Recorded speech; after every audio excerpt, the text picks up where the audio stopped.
My son Marcus looked me straight in the eye and said, "You mean nothing to me, old man. Nothing." His words cut deeper than any physical blow could have. But when I quietly pulled out my phone and showed him my investment portfolio balance, his smug expression crumbled like sand. The number on the screen was $2.8 million, and suddenly the son who had just disowned me was stammering apologies, realizing he had just insulted the very man whose fortune he desperately needed. Before we jump back in, tell us where you're tuning in from, and if this story touches you, make sure you're subscribed, because tomorrow I've saved something extra special for you. The morning started like any other Tuesday in my modest apartment in Cedar Falls, Iowa. At 68, I had settled into a comfortable routine since retiring from my job as a high school mathematics teacher 5 years ago. The coffee maker gurgled to life at precisely 6:30 a.m., filling my small kitchen with the rich aroma that had become my daily companion since my wife Elena passed 2 years earlier. I sat at my kitchen table, the same wooden surface where Elena and I had shared thousands of breakfasts over our 40-year marriage. The morning light filtered through her favorite yellow curtains, casting familiar shadows across the newspaper I pretended to read, while my mind wandered to more pressing concerns. The phone bill lay unopened beside my coffee cup, along with the stack of other mundane correspondence that seemed to multiply with each passing day. My reflection stared back at me from the black screen of my tablet, showing a man whose gray hair had thinned considerably over the past year, whose shoulders had developed the slight stoop from decades of leaning over student desks to help with algebra problems.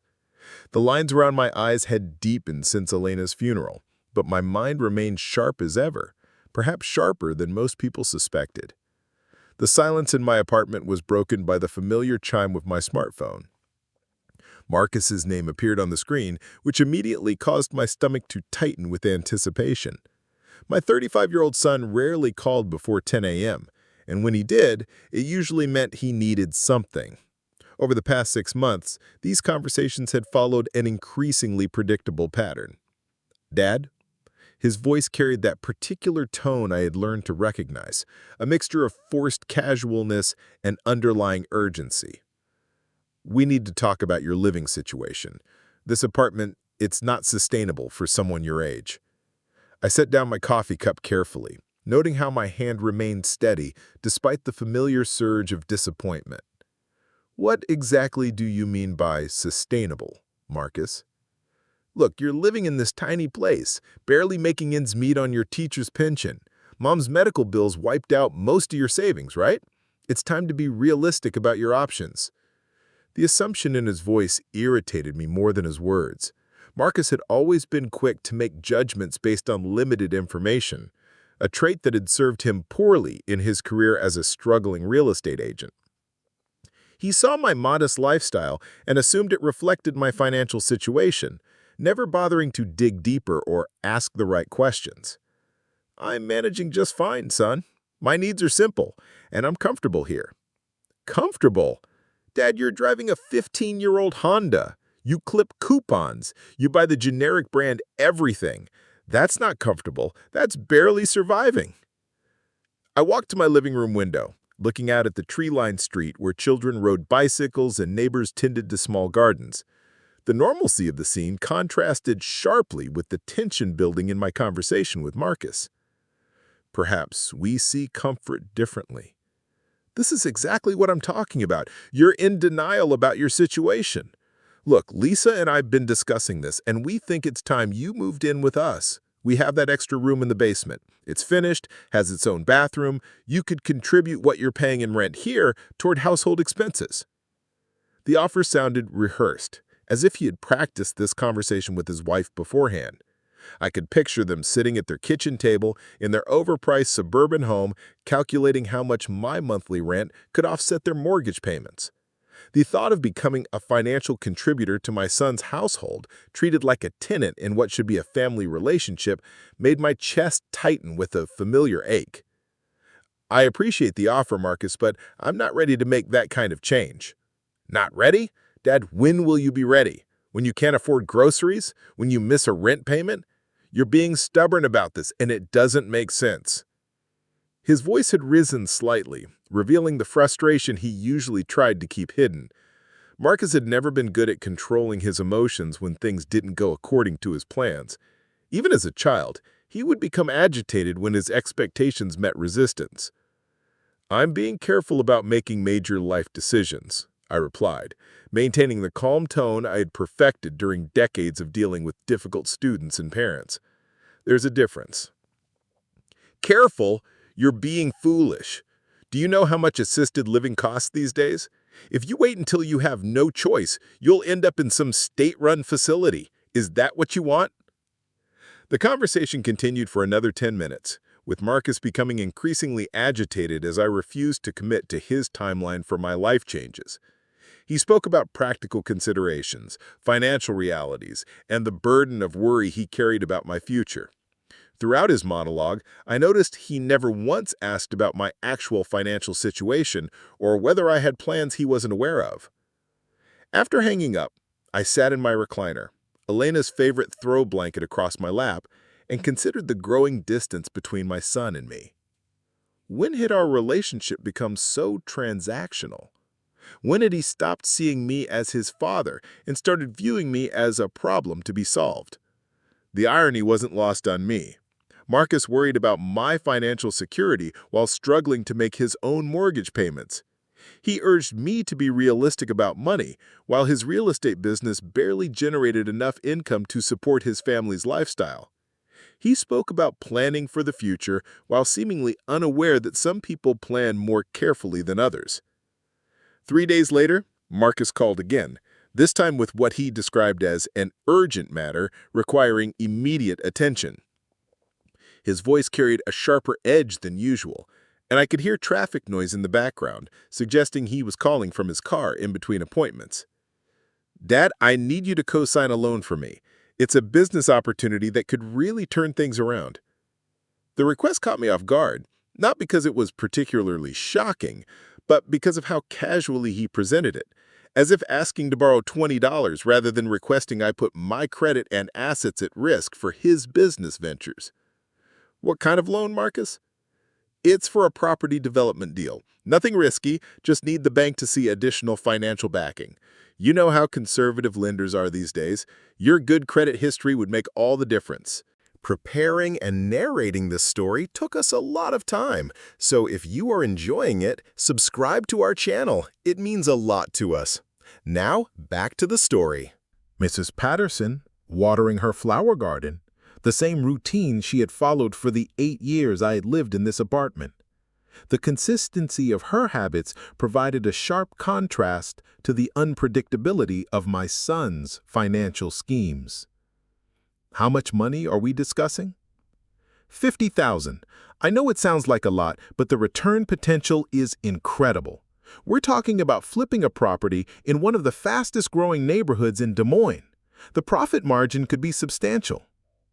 The casual way he mentioned $50,000 revealed how little he understood about most people's financial situations. For someone he believed was barely scraping by on a teacher's pension, such an amount should have seemed impossible. Yet he asked as if it were a reasonable request between family members. "Marcus, co-signing means I become responsible for the full amount if something goes wrong with your business deal." "Nothing's going to go wrong, Dad. This is a sure thing. The market analysis shows property values in that area have increased by 30% over the past 2 years. We buy, renovate, and sell within 6 months. Easy profit." I had heard similar enthusiasm from Marcus before, usually followed by requests for smaller amounts of money to cover unexpected expenses or bridge temporary cash flow problems. His optimism about business ventures was matched only by his ability to overlook potential complications. "I need time to think about this." "Time? Dad, opportunities like this don't wait for people to think them over. The seller wants a decision by Friday. That's 3 days from now." The pressure tactics reminded me of techniques I had seen students use when trying to avoid consequences for late assignments. Create urgency, minimize options, make the other person feel responsible for missing out on something valuable. It was manipulation disguised as opportunity. Then you'll need to find another solution because I don't make financial decisions under pressure. This is unbelievable. I come to you with a legitimate business opportunity, something that could benefit both of us, and you act like I'm asking you to rob a bank. His voice had shifted from persuasive to accusatory, a change that signaled the conversation was about to take a darker turn. Marcus had always struggled with rejection, even as a child. When he couldn't get what he wanted through charm or logic, he often resorted to emotional manipulation. I'm not acting like anything, son. I'm being responsible about financial commitments. Responsible? You mean selfish? You're sitting there in your little apartment, hoarding whatever tiny amount of money you have left while your own son is trying to build something meaningful for his family? The word hoarding stung more than he probably intended. It revealed his perception of my careful financial management as some kind of character flaw, rather than the discipline that had allowed me to weather various economic storms over the decades. Marcus, I think we should continue this conversation when you've had time to calm down. Calm down? I am calm. I'm also realistic about what it means to be family. Apparently, you've forgotten. The accusation hung in the air between us like smoke. After Elena's death, I had helped Marcus and Lisa with their daughter's medical expenses when she needed emergency surgery. I had provided a down payment for their current house when they couldn't qualify for a loan with their debt-to-income ratio. I had contributed to their car repairs, home improvements, and various other financial emergencies over the years, but those contributions had been gifts, not loans. And apparently they didn't count toward whatever definition of family support Marcus had constructed in his mind. I haven't forgotten anything about family, Marcus. I'm just not willing to risk my financial security for your business ventures. Your financial security? What financial security? You're living paycheck to paycheck, Dad. You have no money to risk. The assumption revealed everything I needed to know about how my son viewed my situation. He had created a narrative about my life based on superficial observations and had never bothered to verify his conclusions with actual facts. You seem very certain about my financial situation. It's obvious. You live in a small apartment, drive an old car, shop with coupons. You're broke. Just like most people your age who didn't plan properly for retirement. The condescension in his voice was unmistakable. Somehow my son had convinced himself that he understood money management better than the man who had raised him, put him through college, and maintained financial stability through multiple economic downturns. And if you're wrong about my situation? I'm not wrong. I can see your life, Dad. There's no mystery here. The conversation ended shortly after, with Marcus hanging up in frustration and me sitting in my quiet apartment, processing the revelation that my own son had such a distorted view of both my circumstances and my character. That evening, I sat at my computer and logged into my investment accounts for the first time in several weeks. The numbers on the screen represented decades of careful saving, strategic investing, and compound growth that most people never achieved because they lacked the patience or discipline required. My portfolio had grown to $2.8 million. Elena and I had lived modestly by choice, not necessity. We had invested consistently throughout our careers, taking advantage of teacher retirement systems, individual IRA accounts, and a diversified mix of stocks, bonds, and real estate investments. When Elena became ill, we had excellent insurance that covered most of her medical expenses. The portion we paid out of pocket was manageable because we had planned for such contingencies. After her death, I had continued living simply because it suited me. The small apartment met my needs. The older car ran reliably and was paid for. Coupons and generic products represented smart shopping, not desperation.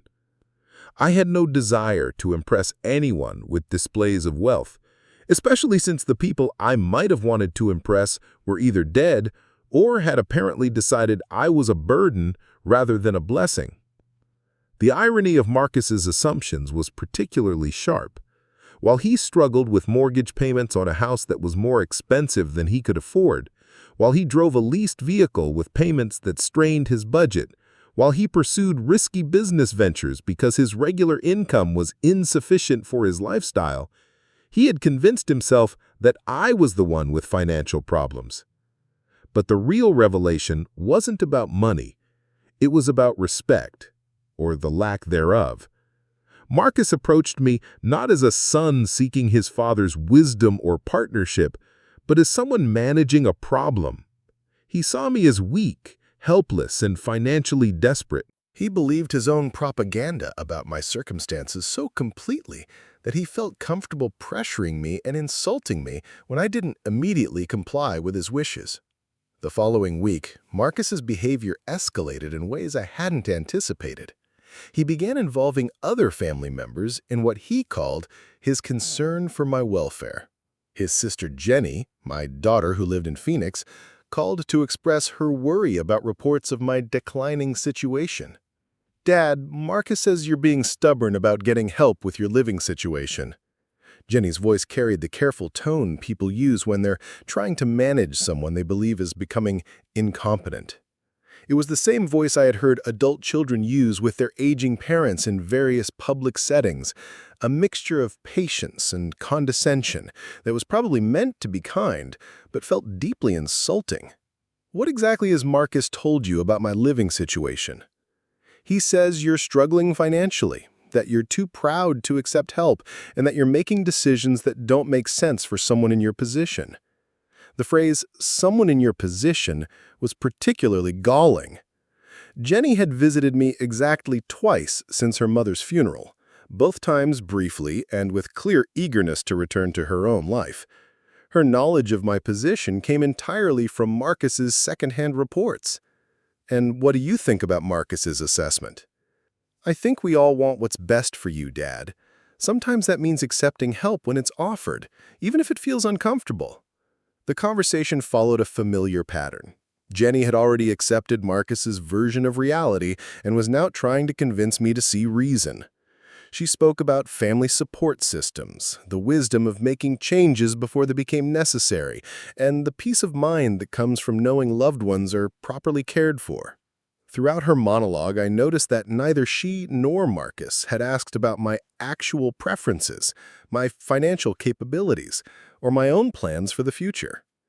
They had decided what was best for me based on assumptions, and were now working together to implement their solution. "Jenny, do you remember when you were 25 and wanted to move to Phoenix to pursue that marketing job?" "Of course. What does that have to do with anything?" "Your mother and I thought it was a mistake. We believed you should stay closer to family, take a safer job with better benefits, not risk everything on an opportunity in a city where you knew no one." "Okay, but that's different. I was young and just starting my career." "We respected your right to make that decision, even though we disagreed with it. We supported you because we trusted your judgment and your ability to manage your own life." The silence on the other end of the phone stretched long enough for me to know that she understood the parallel I was drawing. Jenny had built a successful career and a happy life in Phoenix, proving that our initial concerns had been unfounded. She had been right to trust her own judgment over our well-meaning advice.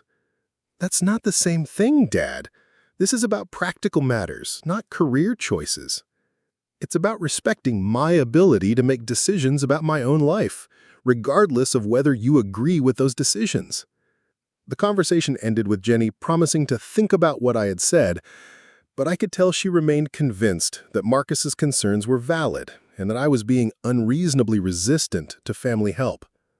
2 days later, Marcus appeared at my apartment unannounced.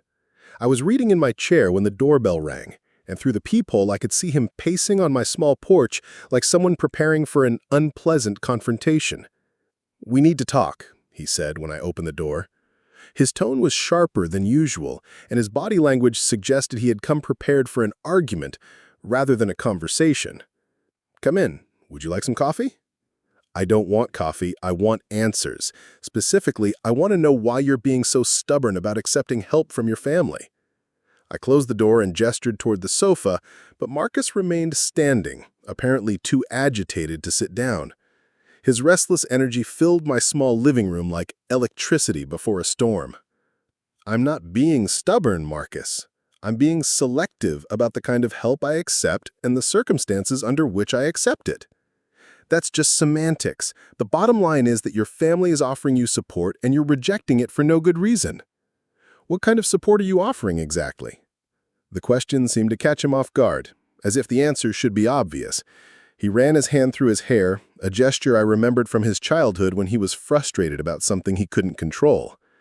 A place to live, financial stability, family connection. What more do you need? I need respect. I need to be consulted about decisions that affect my life rather than being told what's best for me by people who haven't bothered to understand my actual situation. Your actual situation? Dad, you're 68 years old, living alone in a small apartment with limited income and no support system. That's not sustainable long-term. His words revealed the fundamental disconnect between his perception and reality. Marcus had constructed a narrative about my life that supported his conclusion that I needed rescuing, and he was unwilling to consider information that contradicted that narrative. You seem very confident about my financial situation.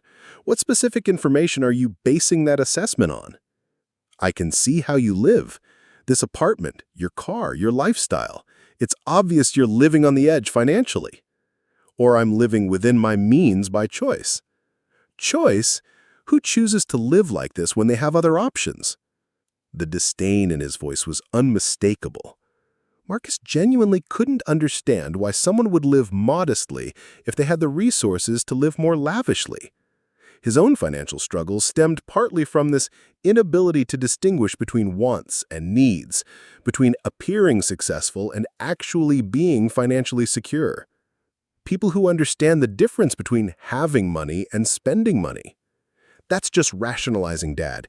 If you had money, you'd live differently. The certainty in his voice made me realize that this conversation would never be productive as long as he remained convinced of his assumptions. Marcus had decided that my lifestyle reflected my financial limitations, and no amount of explanation would change his mind without concrete evidence. Would you like to see my financial statements? The offer surprised him. For a moment, his confident expression wavered, as if he hadn't expected me to respond to his assumptions with facts rather than defensiveness. Your financial statements? Dad, you don't need to prove anything to me. I'm trying to help you. You're trying to help someone you believe is in financial distress. If that's not accurate, then your help is based on false assumptions. Fine, show me, but I don't see how it changes anything. I walked to my small desk and retrieved my laptop, a device Marcus had probably noticed but dismissed as another sign of my limited resources. While it booted up, I could feel him watching me with the patience of someone humoring a delusional relative.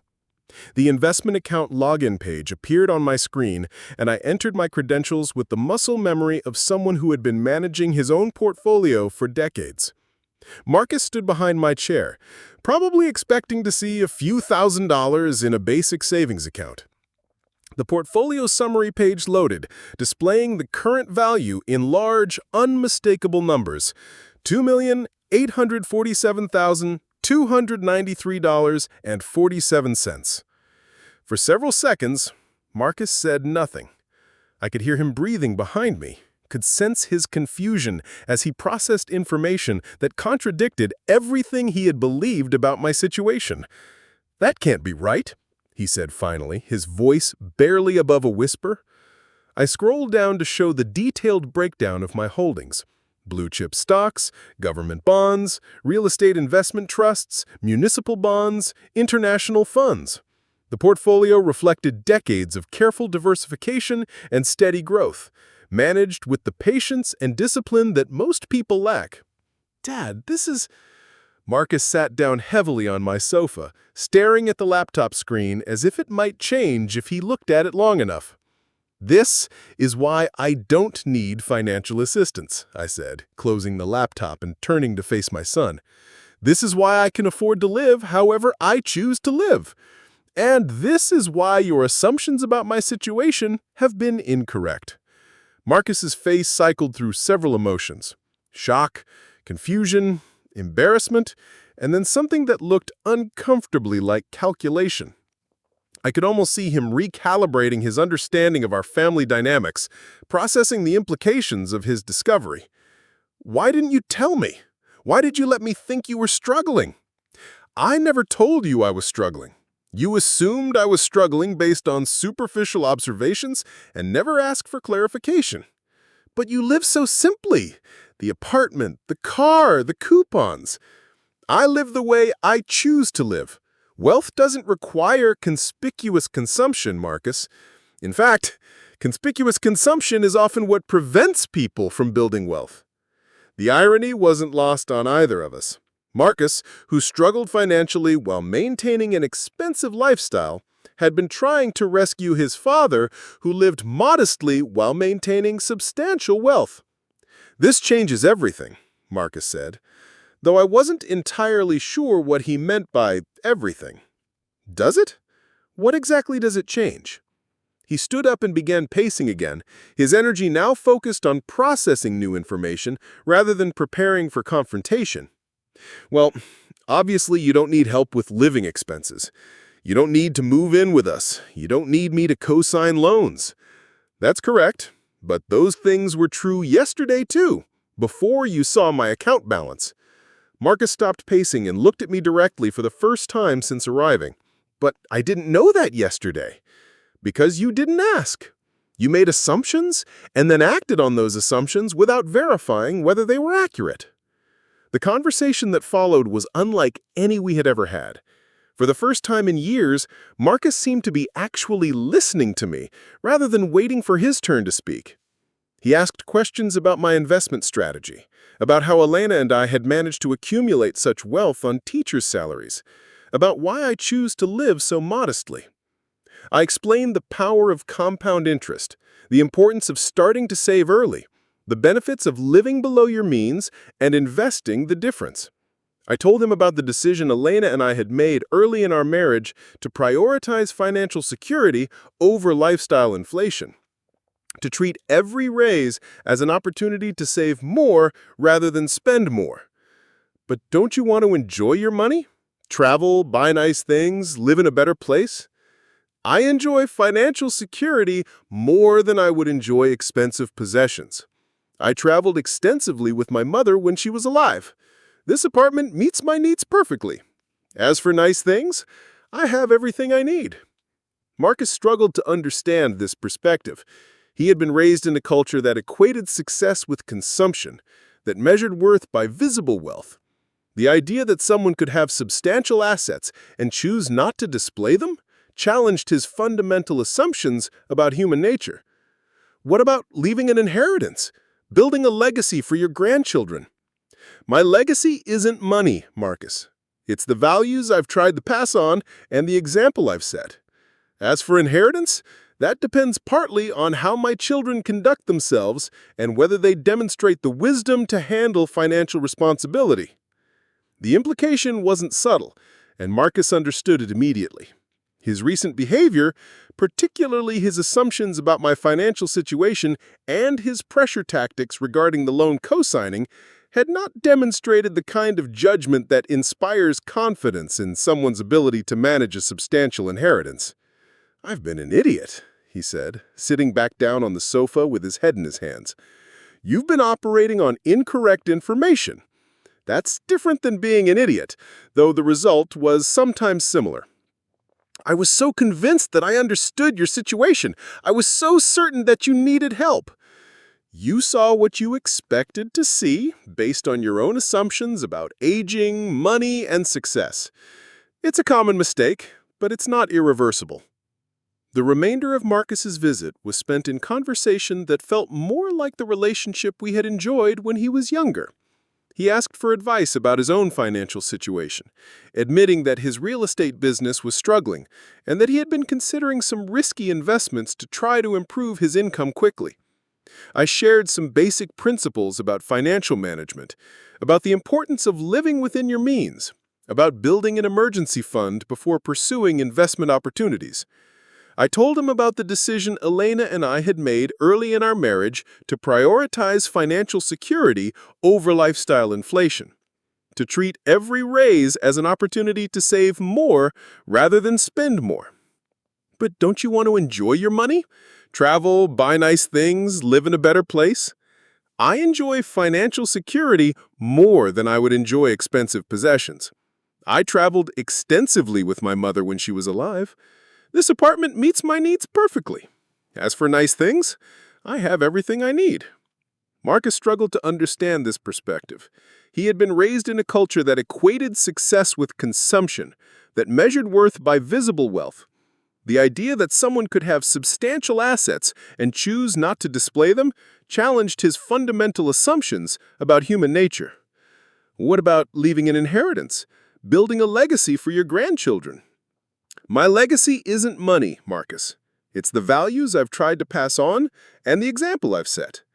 As for inheritance, that depends partly on how my children conduct themselves and whether they demonstrate the wisdom to handle financial responsibility.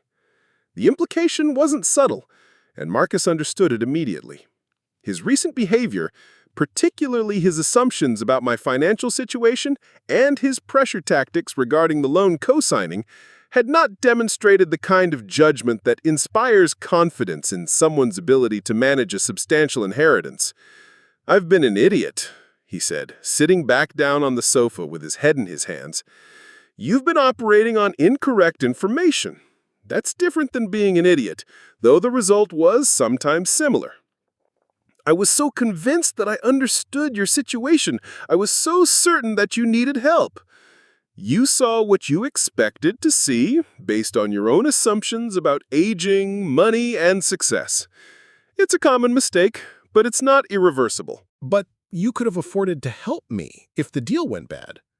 Affording something and choosing to do it are different things, Marcus. I could afford to give you $50,000, but that doesn't mean it would be wise or helpful to do so. This distinction seemed to be difficult for him to grasp initially. Marcus was accustomed to thinking about financial decisions in terms of can versus can't, rather than should versus shouldn't. The idea that someone might choose not to spend money they could easily afford challenged his understanding of how wealthy people behaved. When Marcus finally left that evening, our relationship had shifted in ways that would take time to fully understand. He had arrived expecting to convince his financially struggling father to accept family assistance. He left knowing that his father was financially independent and had been managing money more successfully than anyone in the family realized. But more importantly, he left understanding that wealth and lifestyle are not always correlated, that assumptions can be dangerous, and that financial wisdom often looks different from what popular culture suggests. The conversation also revealed something I hadn't fully acknowledged before. Marcus's concern about my welfare, while misguided, had been genuine. His pressure tactics and emotional manipulation had been wrong, but they had grown out of authentic worry about my future rather than purely selfish motives. Understanding his perspective didn't excuse his behavior, but it provided context that made forgiveness possible and relationship repair achievable. Over the following weeks, Marcus and I began rebuilding our connection based on more accurate information and more honest communication. He stopped making assumptions about my needs and started asking questions about my preferences. I stopped withholding information that might help him understand my decisions and started being more transparent about my circumstances. The change wasn't immediate or complete, but it was substantial. For the first time in years, our conversations felt like exchanges between equals, rather than negotiations between someone offering help and someone needing rescue. Marcus also began applying some of the financial principles we had discussed to his own situation. Instead of pursuing high-risk investment opportunities, he focused on building a more stable foundation for his real estate business. Instead of trying to maintain a lifestyle that strained his budget, he began making choices that prioritized long-term security over short-term appearance. The transformation wasn't dramatic, but it was consistent. Marcus started asking for advice about financial decisions rather than simply announcing his plans. He began including me in family discussions as someone whose wisdom was valued rather than someone whose cooperation was needed. Most importantly, he stopped seeing my modest lifestyle as a problem to be solved and started recognizing it as a choice that had enabled me to build the kind of financial security he was trying to achieve for his own family. The revelation of my investment portfolio had changed our relationship, but not in the way someone might expect. The money itself wasn't what mattered.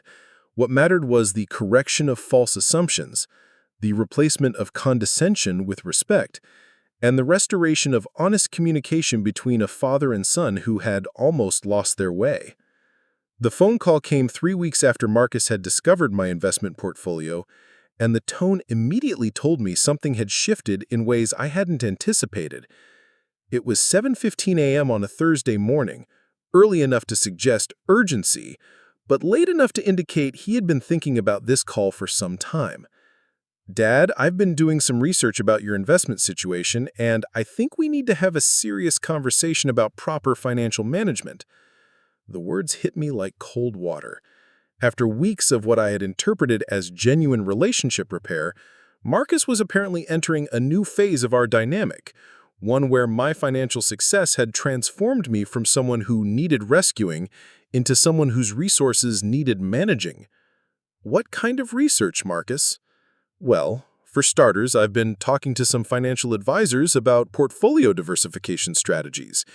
Did you know that having almost $3 million sitting in traditional investments might not be the most effective approach in today's market?" I set down my coffee cup and walked to the window, watching Mrs. Patterson tend to her morning routine in the garden across the street. Her consistency provided a sharp contrast to the unpredictability of this conversation, which seemed to be heading in a direction I hadn't foreseen. "Who exactly have you been discussing my financial situation with?" "Just some professionals, Dad. People who understand complex investment strategies better than most individuals. The point is, there are opportunities you're missing by being so conservative with your approach." The casual way he mentioned discussing my private financial information with strangers sent me a chill through me that had nothing to do with the morning temperature. Marcus had apparently decided that my money was now a family concern requiring outside consultation, despite the fact that my conservative approach had generated nearly $3 million over the course of my career. "Marcus, those are private financial matters. I don't appreciate you sharing details about my portfolio with people I've never met." I wasn't sharing specifics, just general scenarios. "And anyway, Dad, this is about maximizing your potential. You could be earning so much more with the right investment strategy." The shift in his language was subtle but significant. 3 weeks ago, he was concerned about my financial security. Now he was focused on maximizing my earning potential, as if my current wealth was somehow insufficient or improperly managed. "I'm satisfied with my current investment performance." "Satisfied? Dad, satisfied is what you aim for when you're trying to preserve wealth. You should be thinking about growth, expansion, taking advantage of market opportunities that people with your resources can access." I could hear the excitement building in his voice, the same tone he had used when describing his real estate ventures and other business opportunities. Marcus had apparently shifted from seeing my money as a safety net to viewing it as seed capital for larger ambitions. "What specific opportunities are you referring to?" "There's this commercial real estate syndication that one of my contacts mentioned. Minimum investment is $500,000, but the projected returns are incredible. We're talking about 15 to 20% annually, guaranteed." The word guaranteed immediately raised red flags for me. After decades of managing investments, I knew that high returns and guarantees rarely coexisted in legitimate opportunities. Marcus's excitement was obscuring his judgment about risk assessment. "Nothing in investment markets is guaranteed, son.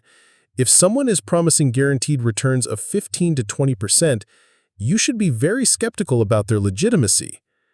"That's exactly the kind of thinking that's keeping you from maximizing your potential, Dad. You're so focused on avoiding risk that you're missing out on substantial opportunities." The conversation continued for another 20 minutes, with Marcus describing various investment schemes that his new advisor contacts had recommended. Each opportunity required substantial minimum investments, exceptional promised returns, and limited track records and complex fee structures that benefited promoters more than investors. The pattern repeated across all Marcus's suggestions: high minimum investments, exceptional promised returns, limited track records, and complex fee structures that benefited promoters more than investors. These weren't legitimate investment opportunities. They were sophisticated ways to separate wealthy individuals from their money. My phone rang again that afternoon. This time it was Lisa, Marcus's wife, calling from her cell phone while their children were at school.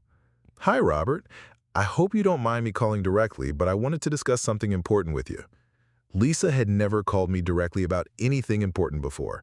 Our relationship was cordial but distant, mediated through Marcus and limited to family gatherings and holiday conversations. Her reaching out independently suggested this was about more than casual family communication. "Of course, Lisa. What's on your mind?" "Well, Marcus told me about your investment portfolio, and I have to say, we're both incredibly impressed by what you've accomplished. But we're also concerned that you might not be getting the best advice about managing that level of wealth." The phrasing was careful, diplomatic, but the underlying message was clear. Lisa and Marcus had been discussing my financial situation in detail and had concluded that my management approach was inadequate for the amount of money involved. "I've been managing my investments successfully for decades, Lisa. What specific concerns do you have?" "It's not really concerns, more like opportunities. Marcus has been learning a lot about advanced investment strategies lately, and it seems like there are approaches that could significantly improve your returns." The conversation revealed that Marcus and Lisa had been attending seminars and meetings with various financial advisors and investment promoters over the past few weeks. They had apparently positioned themselves as representatives of a wealthy family member who might be interested in alternative investment opportunities. "Have you considered the tax implications of some of these investment strategies, Lisa?" "Well, that's part of what makes them so attractive. Many of these opportunities offer significant tax advantages that traditional investments can't provide." I spent several minutes asking specific questions about the tax implications, risk assessments, and due diligence procedures for these opportunities. Lisa's answers revealed that she and Marcus had been focusing on potential benefits while ignoring or minimizing potential risks. "Lisa, I appreciate your concern, but I'm comfortable with my current investment approach." "But Robert, with that much money, don't you feel some responsibility to maximize its growth potential? I mean, think about what that could mean for Emma and James's future education costs, for family security, for all the opportunities that additional wealth could provide." The emotional appeal was more sophisticated than Marcus's direct pressure tactics, but it served the same purpose. Lisa was trying to make me feel selfish or irresponsible for not pursuing higher-risk investment strategies that could benefit the family more substantially. I do feel responsibility for family security. That's why I've chosen conservative investment approaches that preserve capital while providing steady growth. But steady growth might not be enough anymore, Robert. Education costs are rising faster than traditional investment returns. Healthcare expenses for aging family members could become substantial. Don't you want to be prepared for those kinds of challenges? The conversation ended with Lisa promising to send me some materials about the investment opportunities they had been researching. I told her I would review anything she wanted to share, though I was already skeptical about the legitimacy of investments that required aggressive marketing tactics. That evening, I called my longtime financial advisor, Patricia Chin, to discuss the situation. Patricia had been managing portions of my portfolio for over 15 years and understood both my risk tolerance and my long-term financial goals. "Robert, what you're describing sounds like your family has been targeted by investment promoters who specialize in high-net-worth individuals. These people are very good at identifying families where wealth might be transferring between generations or where family members might have influence on investment decisions." Patricia's explanation made uncomfortable sense. Marcus's sudden interest in my investment strategy, his connections with financial advisors, and the focus on high-return opportunities all fit the pattern of sophisticated financial manipulation. Are these legitimate investment opportunities? Some might be legitimate but inappropriate for your situation. Others are probably structured to benefit the promoters more than the investors. The key warning sign is the pressure to make quick decisions about large investments without adequate time for due diligence.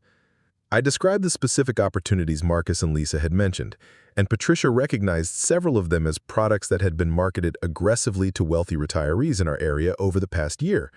Robert, I hate to say this, but it sounds like your son might be receiving some kind of referral compensation for bringing you these opportunities. The way these promoters work, they often offer finder's fees or ongoing commissions to family members who can influence investment decisions. The possibility hadn't occurred to me, but it explained Marcus's sudden transformation from someone concerned about my financial security to someone focused on maximizing my investment returns. If he was receiving compensation for successful referrals, his enthusiasm for these opportunities made much more sense. What would you recommend I do? First, don't make any investment decisions under pressure. Second, insist on reviewing all materials independently with your own advisors before considering any commitments. Third, be very careful about how much financial information you share with family members who might not have your best interests as their primary concern. The conversation with Patricia forced me to confront an uncomfortable reality. Marcus's discovery of my wealth had not only changed his perception of our relationship, it had potentially transformed me into a business opportunity rather than a family member deserving of respect and consideration. Over the next week, the materials Lisa had promised began arriving in my mailbox. Glossy brochures for investment partnerships, real estate syndications, private equity opportunities, and commodity trading programs. Each package included testimonials from satisfied investors, charts showing projected returns, and time-sensitive offers that required immediate action to secure favorable terms. The marketing materials were professionally produced and emotionally compelling, designed to make conservative investment approaches seem timid and ineffective. They emphasized opportunity costs, inflation protection, and legacy building in ways that made my current strategy appear inadequate for someone with substantial assets. I spent several minutes researching each opportunity independently, using resources that weren't provided by the promoters themselves. The pattern Patricia had warned me about became increasingly clear. High fees, complex structures, limited liquidity, and risk profiles that were much higher than the marketing materials suggested. More troubling was the discovery that several of these opportunities were being marketed through network systems that provided referral bonuses for successful participant recruitment. Marcus wasn't just enthusiastic about these investments, he was potentially being paid to convince me to participate in them. On Friday evening, Marcus and Lisa invited me to dinner at their house, ostensibly to spend time with Emma and James, but clearly intending to discuss the investment materials they had been sending me. The dinner conversation was pleasant until the children went upstairs to play, at which point Marcus and Lisa began their coordinated presentation about the opportunities they had researched on my behalf. Dad, I know you've always been conservative with investments, but look at these projected returns compared to what you're currently earning. Marcus spread several brochures across their dining room table, pointing to charts and graphs that showed dramatic outperformance compared to traditional investment approaches. Lisa nodded enthusiastically while explaining how these opportunities could transform my legacy for future generations. The key thing to understand, Robert, is that people with your level of wealth have access to investment opportunities that aren't available to ordinary investors. It would be a shame not to take advantage of that access. I listened to their presentation for nearly an hour, noting how they had rehearsed responses to potential objections and how they emphasized emotional benefits rather than rational risk assessments. These all seem very compelling, I said when they finished, but I have some questions about the details. My questions focused on areas the marketing materials had glossed over. What were the specific fee structures? How was performance calculated? What were the exit strategies if the investments didn't perform as projected? Who had regulatory oversight of these opportunities? Marcus and Lisa struggled to answer these questions, referring repeatedly to the brochures for information that wasn't actually included in the materials. Their lack of detailed knowledge about investments they were enthusiastically recommending raised additional concerns about their motivations. Dad, you're overthinking this. Sometimes you have to trust the experts and take advantage of opportunities when they're available. Which experts are you referring to, Marcus? The people promoting these investments or independent advisors who don't benefit from my participation? The question seemed to catch him off guard, as if he hadn't considered the potential conflict of interest inherent in receiving investment advice from people who profited from his recommendations. These are legitimate financial professionals, Dad. They're not trying to scam anyone. I'm sure they believe that. But legitimate financial professionals should be able to answer detailed questions about risk, fees, and regulatory oversight. They should encourage independent due diligence rather than pressuring for quick decisions.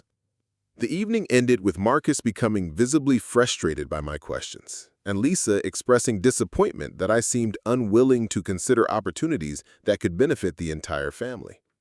As I drove home, I reflected on how dramatically my relationship with Marcus and Lisa had changed since they learned about my investment portfolio.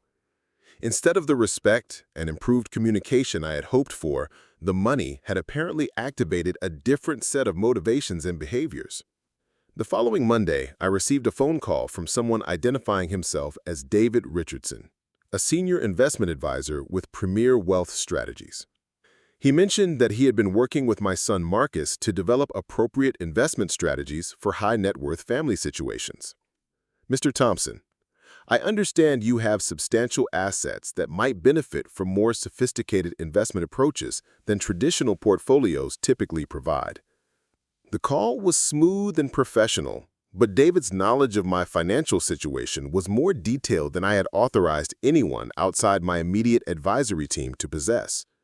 He knew approximate portfolio values, mentioned my teaching background, and referenced conversations with Marcus about family legacy planning. David, I haven't authorized anyone to share details about my financial situation with outside advisors.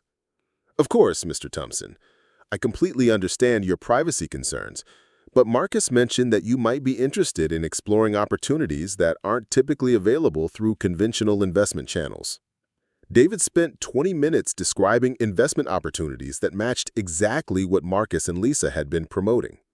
Private real estate partnerships, commodity trading programs, international investment funds, all requiring substantial minimum investments and promising exceptional returns.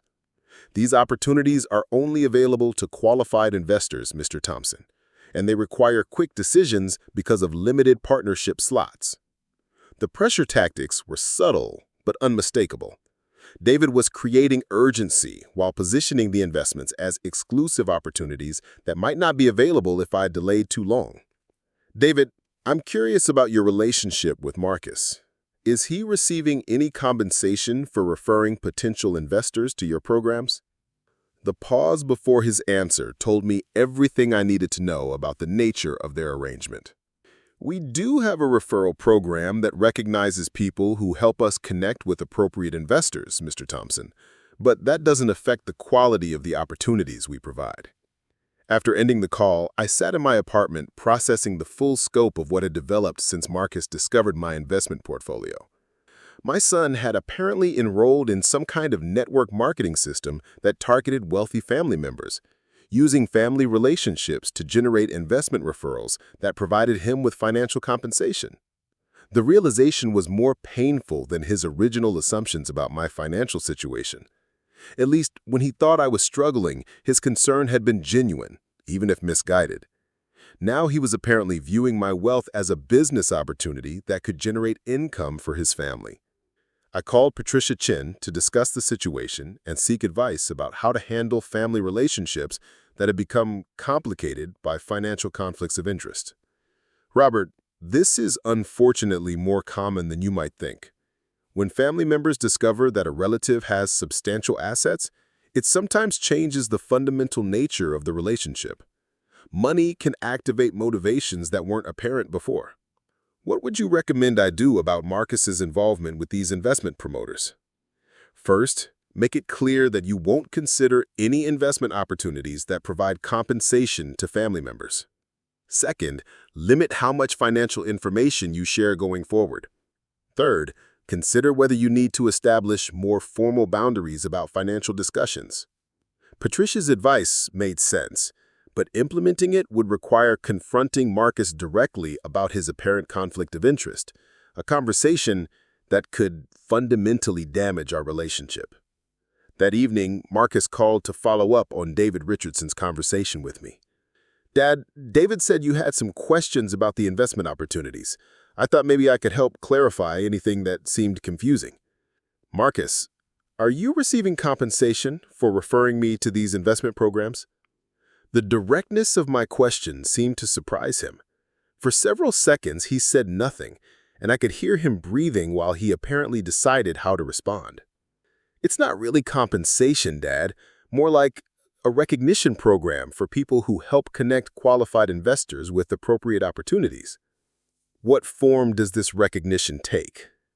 Well, there might be some referral bonuses, but that's not why I'm recommending these opportunities. I genuinely think they could benefit you. The admission confirmed what I had suspected, but hearing it directly from Marcus was still disappointing. He was recommending investment opportunities that could provide him with financial benefits while presenting them as objective advice focused solely on my best interests. Marcus, do you understand why receiving compensation for investment referrals creates a conflict of interest? A conflict of interest? Dad, I'm trying to help you make money. How is that a conflict?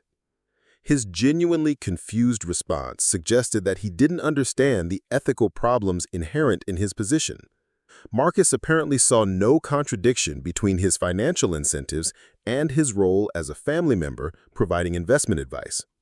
When you receive compensation for successful referrals, your recommendations are influenced by your own financial interests rather than solely by what's best for the investor. But these are good opportunities, Dad. I wouldn't recommend anything that wasn't legitimate. How do you know they're good opportunities? What independent research have you done about their track records, fee structures, and regulatory oversight? The questions revealed that Marcus's confidence in these investments was based primarily on information provided by the promoters themselves, rather than independent analysis. He had been convinced by the same marketing material he was now using to convince me. The conversation continued for nearly an hour, with Marcus becoming increasingly defensive about his involvement with the investment promoters and his motivations for recommending their opportunities to me. Dad, I thought you'd be happy that I was trying to help you maximize your wealth potential. I'd be happy if you were providing objective advice based on independent research and focused solely on my best interests. But that's not what's happening here. So what are you saying? That you don't trust my judgment about financial matters? I'm saying that your judgment is compromised by your financial relationship with the promoters of these investments. The call ended with Marcus hanging up in frustration, leaving me to process the deterioration of our relationship since he had learned about my investment portfolio. Over the next several days, I received multiple calls from various investment promoters, all mentioning their relationship with Marcus, and all offering opportunities that required immediate decisions about substantial investments. The pattern revealed the scope of Marcus's involvement with these networks.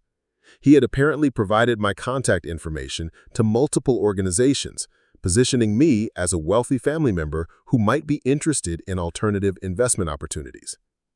Each caller knew details about my approximate asset levels, my conservative investment approach, and my family situation. Marcus had apparently shared comprehensive information about my financial profile with people I had never authorized him to contact. The violation of privacy was serious enough, but the broader implications were more troubling. Marcus had transformed our family relationship into a business relationship without my knowledge or consent, using information he had gained through family trust to generate personal income through referral programs. I called Patricia Chen again to discuss legal options for protecting my privacy and preventing further unauthorized sharing of my financial information. Robert, you should document all of these contacts and make it clear to Marcus that he doesn't have authorization to share your financial information with anyone. You might also want to consider legal action if the unauthorized disclosures continue. I don't want to take legal action against my own son, Patricia, but I need this activity to stop.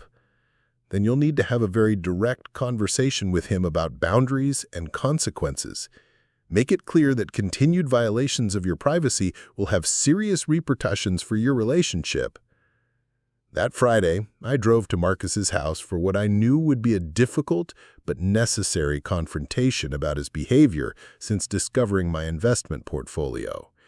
Marcus answered the door with the enthusiasm of someone who thought I had come to discuss investment opportunities, rather than to address his unauthorized sharing of my private financial information. "Dad, great timing! I just got some materials about a new opportunity that could be perfect for someone with your asset level."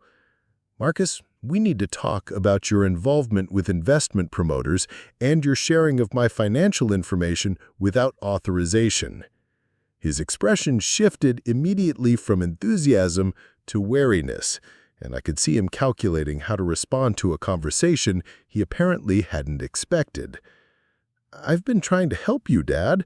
I thought you'd appreciate having access to opportunities that most people never hear about." "What I appreciate is privacy about my financial affairs and family relationships that aren't compromised by conflicts of interest." We sat in his living room while I explained my concerns about his referral relationships, his unauthorized disclosure of my financial information, and the pressure tactics being used by the promoters he had connected me with. "Marcus, you've shared details about my portfolio with multiple organizations without my permission. You've received compensation for referring me to investment opportunities. You've compromised your ability to provide objective advice about my financial decisions." "I never meant for it to be a problem, Dad. I thought I was helping." "Whether you meant for it to be a problem doesn't change the fact that it is a problem. You violated my privacy and created conflicts of interest that make it impossible for me to trust your advice about financial matters." The conversation revealed that Marcus had been more deeply involved with investment promotion networks than I had realized.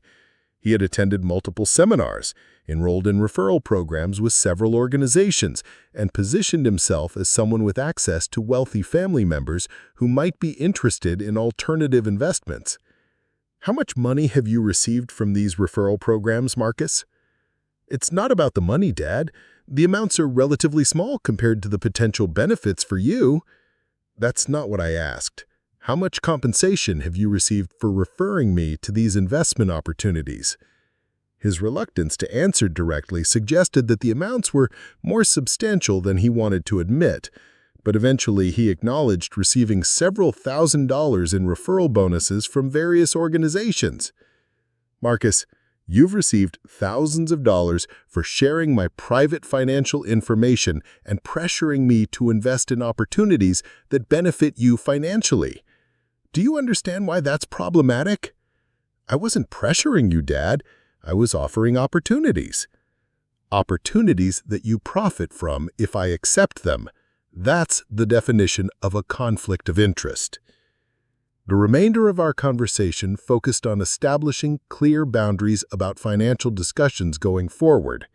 I made it clear that I would not consider any investment opportunities that provided compensation to family members, that I expected him to stop sharing my financial information with outside parties, and that continued violations of these boundaries would have serious consequences for our relationship. "Dad, you're making this much more complicated than it needs to be. I'm just trying to help you maximize your wealth potential." "Marcus, I don't need help maximizing my wealth potential. I need family relationships that aren't compromised by financial conflicts of interest." When I left his house that evening, our relationship had shifted again, this time toward a more formal and distant dynamic that reflected the trust issues created by his behavior since discovering my investment portfolio. The following week was quieter, with no investment promoter calls and no pressure from Marcus about financial opportunities. But the silence felt temporary rather than permanent, as if he was regrouping rather than accepting the boundaries I had established. My suspicions proved correct when Lisa called the next Friday to invite me to dinner, mentioning that they had some family financial planning topics they wanted to discuss. "Robert, we've been thinking about Emma and James's future education costs, and we wanted to get your perspective on some planning strategies." The invitation was framed around grandchildren's welfare, making it difficult to decline without seeming uninterested in family concerns. But I suspected the real agenda involved continuing pressure about investment opportunities, presented in a different context. I accepted the invitation, but prepared for another attempt to influence my financial decisions, this time focused on emotional appeals about grandchildren's futures rather than direct promotion of investment opportunities. The dinner at Marcus and Lisa's house was scheduled for Saturday evening, giving me the entire weekend to prepare for what I suspected would be another orchestrated attempt to influence my investment decisions. This time, however, I planned to be more proactive in addressing the underlying issues that had corrupted our family relationship since Marcus discovered my financial situation. I spent Friday afternoon with Patricia Chen reviewing my legal options for protecting my privacy and establishing clear boundaries about unauthorized disclosure of my financial information. Patricia recommended documenting all previous violations and preparing a formal cease and desist letter that would create legal consequences if Marcus continued sharing my personal financial details with investment promoters. Robert, you've been patient with Marcus's behavior because he's your son, but patience without boundaries often enables escalating misconduct. Sometimes family members need formal consequences to understand that certain behaviors are unacceptable. Patricia drafted a letter that outlined Marcus's unauthorized disclosures, specified the legal violations involved, and established clear penalties for continued misconduct. The letter would be delivered if Saturday's dinner confirmed that Marcus and Lisa were planning to continue pressuring me about investment opportunities. I don't want to take legal action against my own son, Patricia, but I need this activity to stop. Then you'll need to have a very direct conversation with him about boundaries and consequences. Make it clear that continued violations of your privacy will have serious repercussions for your relationship. Saturday evening arrived with unseasonable warmth for October in Iowa. I drove to Marcus's house in my reliable Honda, noting the contrast between my modest vehicle and the expensive SUVs parked in their driveway. Additional cars suggested that other people had been invited to this family dinner, though Marcus hadn't mentioned expecting other guests. Emma and James greeted me at the door with their usual enthusiasm, providing a brief reminder of what family relationships could be like when they weren't compromised by financial agendas. Their innocence and genuine affection stood in sharp contrast to the calculated interactions I had experienced with their parents over recent weeks. "Grandpa, look what I made in art class," Emma said, showing me a painting of what appeared to be a family gathering around a large table. "That's you right there, and that's me and James and Mom and Dad." "That's beautiful, sweetheart. You're becoming quite an artist." The children's artwork reminded me of what was at stake, beyond money and investment schemes. Emma and James deserved to grow up in a family where relationships were based on love and respect rather than financial calculations and business opportunities. Marcus appeared in the hallway, dressed more formally than usual for a family dinner. Behind him, I could see Lisa setting additional place settings at their dining room table, confirming that other guests were expected. "Dad, thanks for coming. I hope you don't mind, but we invited a couple of friends to join us. People I thought you might enjoy meeting." The phrasing was casual, but the setup was obviously predetermined. Marcus had arranged for other people to be present during our family dinner, people who were probably connected to his investment promotion activities. "What kind of friends, Marcus?" "Just some people from our financial planning group. Really interesting folks who understand complex investment strategies." The confirmation that this was another orchestrated sales presentation rather than a genuine family gathering clarified my approach for the evening.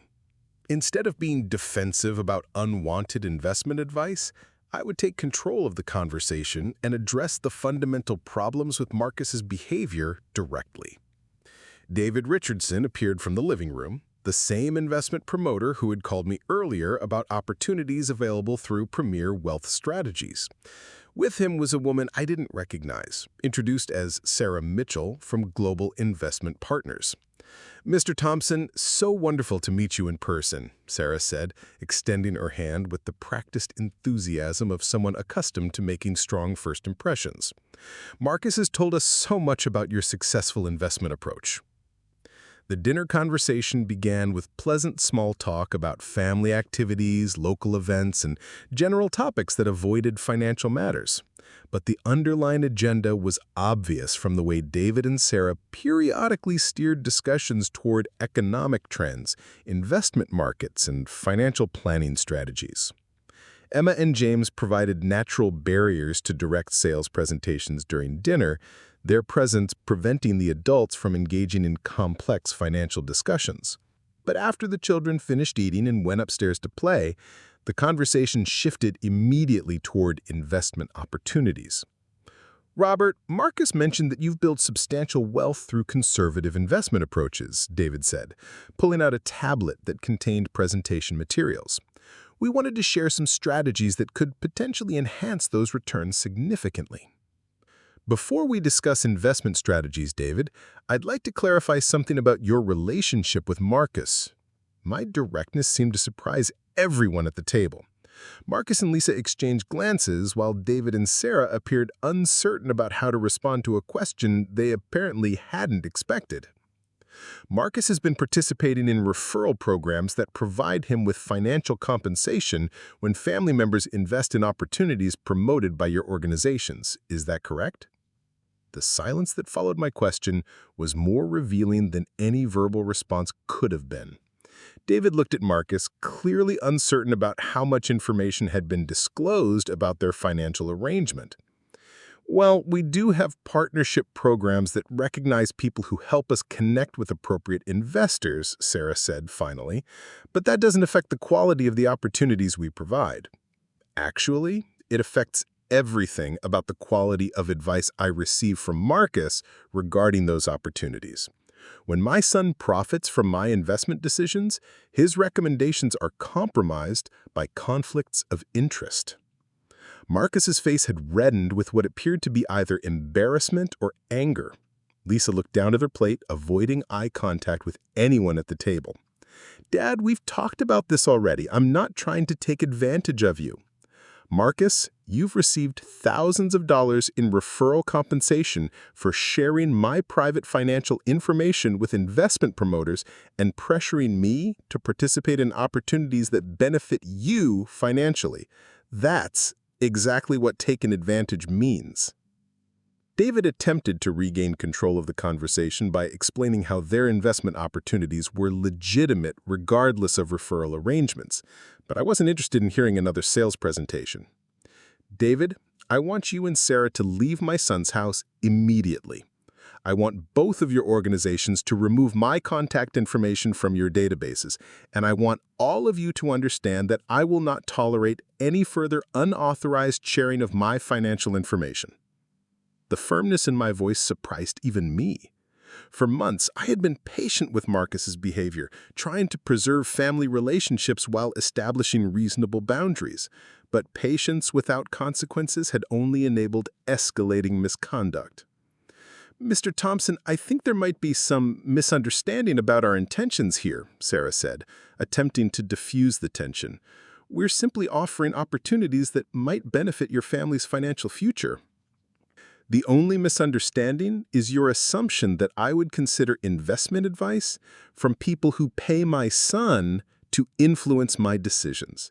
Please leave now.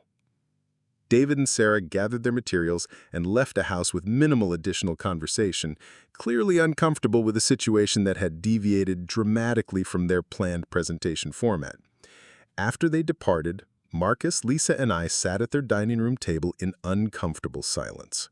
The children could be heard playing upstairs, their innocent laughter providing an ironic soundtrack to the serious family confrontation unfolding below. Dad, you didn't need to be so rude to them. They're legitimate business people offering real opportunities. Marcus, they're predators who target elderly, wealthy individuals through family relationships. The fact that you can't recognize that suggests you've been manipulated as much as you've been trying to manipulate me. I haven't been trying to manipulate anyone. I've been trying to help you maximize your investment potential. No, son, you've been trying to generate referral income by pressuring me to invest in opportunities that you don't understand, haven't researched independently, and profit from financially. The conversation that followed was the most honest discussion Marcus and I had engaged in since he discovered my investment portfolio. For the first time since he discovered my portfolio, he seemed to be listening to me as someone whose financial wisdom he respected, rather than someone whose assets he hoped to influence. "Dad, I owe you an apology. I got caught up in the excitement of these investment opportunities and lost sight of what was appropriate in our family relationship. Marcus, the apology I need is in the form of changed behavior, not just words. I need you to stop sharing my financial information with outside parties. I need you to withdraw from referral programs that create conflicts of interest, and I need our family relationship to be based on respect rather than business opportunities." "What about the compensation I've already received from the referral programs?" The question revealed that Marcus was beginning to understand the ethical problems with his previous behavior. The fact that he was asking about returning referral payments suggested genuine recognition that his actions had been inappropriate. "That's a decision you'll need to make based on your own conscience, son. But continuing to profit from referrals you made under false pretenses would perpetuate the ethical problems rather than resolving them." Lisa suggested that they donate the referral payments to charity, rather than keeping money that had been generated through inappropriate means. The proposal showed that she understood the seriousness of the situation and was committed to making meaningful changes in their behavior. The evening ended with Marcus and Lisa agreeing to several specific commitments. They would withdraw from all investment referral programs, stop sharing my financial information with outside parties, and focus on rebuilding our family relationship based on mutual respect rather than financial considerations. "Dad, I want you to know that discovering your investment success made me proud of what you had accomplished, but it also made me feel inadequate about my own financial situation. I think that's why I got so caught up in these get-rich-quick schemes." Marcus's admission revealed the psychological factors that had driven his behavior since learning about my portfolio. His own financial struggles had made my success feel like both an inspiration and a reproach, creating pressure to find shortcuts that could close the gap between our respective situations. "Marcus, there are no shortcuts to building wealth. The approaches that created my financial security are available to anyone willing to live below their means, invest consistently, and exercise patience over decades." "But that seems so slow compared to these alternative investment opportunities." Slow and steady wealth building is successful precisely because it avoids the risks inherent in get-rich-quick schemes. The people promoting those opportunities are getting rich quickly by taking money from investors who believe exceptional returns are possible without exceptional risks. Over the following weeks, Marcus followed through on his commitments in ways that demonstrated genuine change rather than superficial compliance. He contacted the investment promoters to withdraw from their referral programs and request removal of my contact information from their databases. The unsolicited investment calls stopped completely, confirming that Marcus had been the source of my contact information for the various promoters who had been pressuring me about alternative investment opportunities. More importantly, our family relationship began returning to patterns that felt healthier and more authentic.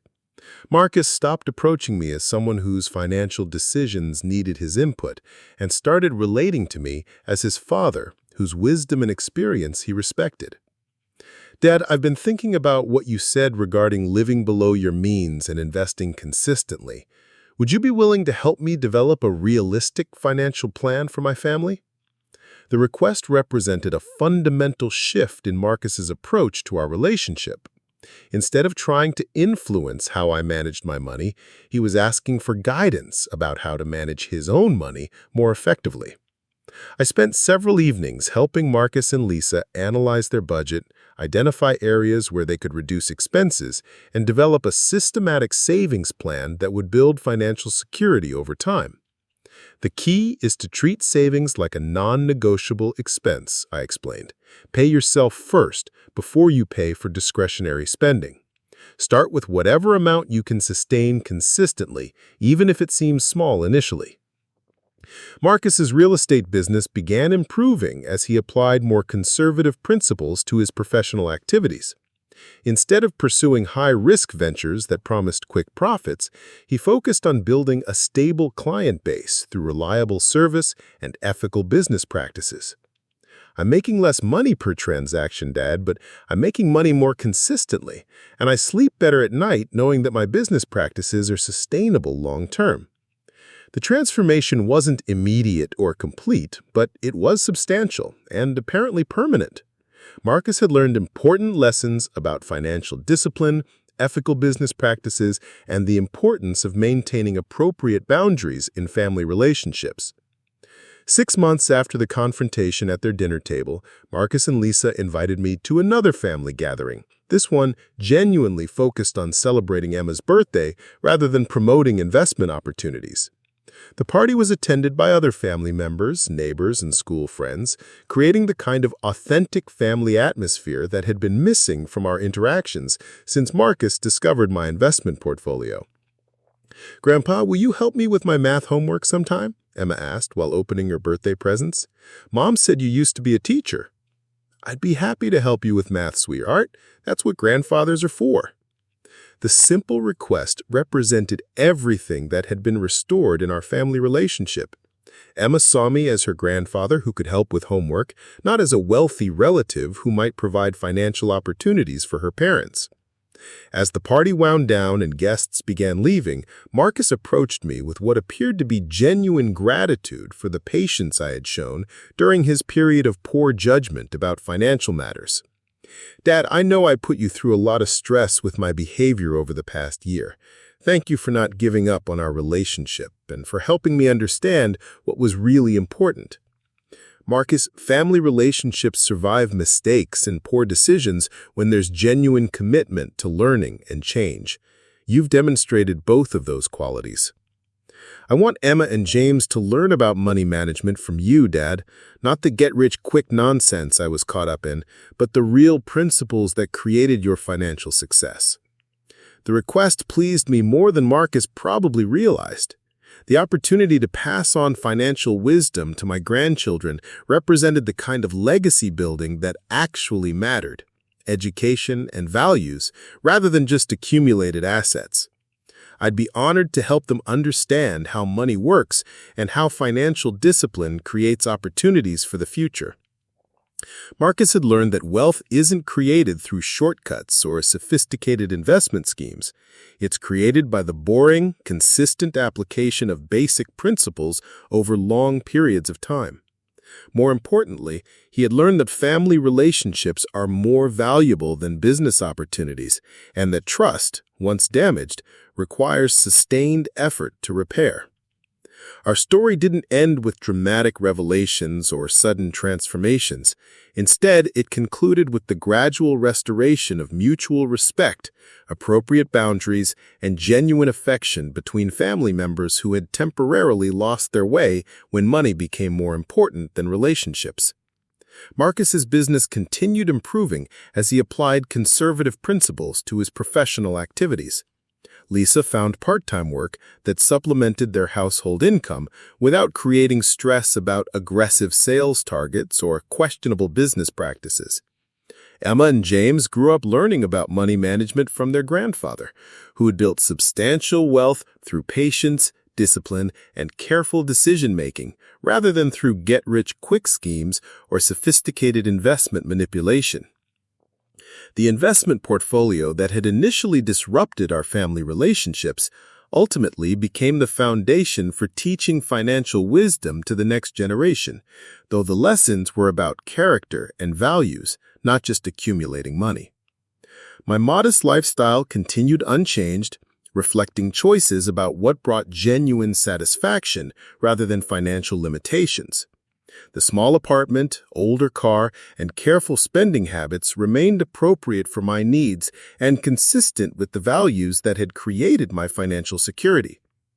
Marcus eventually understood that my lifestyle choices weren't signs of financial struggle, but demonstrations of the discipline that had enabled wealth building in the first place. The difference between having money and spending money became clear to him through his own experience applying those principles to his family situation. Years later, when Emma asked me about the secret to building wealth, I explained that there were no secrets, only basic principles that required discipline to implement consistently over time. The real secret, Emma, is that most people know what they should do financially, but they lack the patience and discipline to do it consistently for decades. Wealth building isn't about finding better investment opportunities, it's about developing better financial habits. The story of my investment portfolio's impact on our family relationships served as a valuable lesson for Emma and James about the importance of maintaining perspective about money's role in family dynamics. Marcus and Lisa learned that financial success doesn't require sophisticated strategies or alternative investment opportunities. It requires living below your means, investing consistently, and exercising patience while compound growth does its work over time. Most importantly, our family learned that relationships built on respect, honesty, and appropriate boundaries are more valuable than any investment portfolio, regardless of its size or growth potential. The number on my phone screen that day had been 2.8 million. But the real wealth was the family relationships that survived temporary corruption and emerged stronger through honest communication and mutual commitment to change. Marcus never again said I meant nothing to me, because he had learned that some things are more valuable than money, and some people are more important than business opportunities.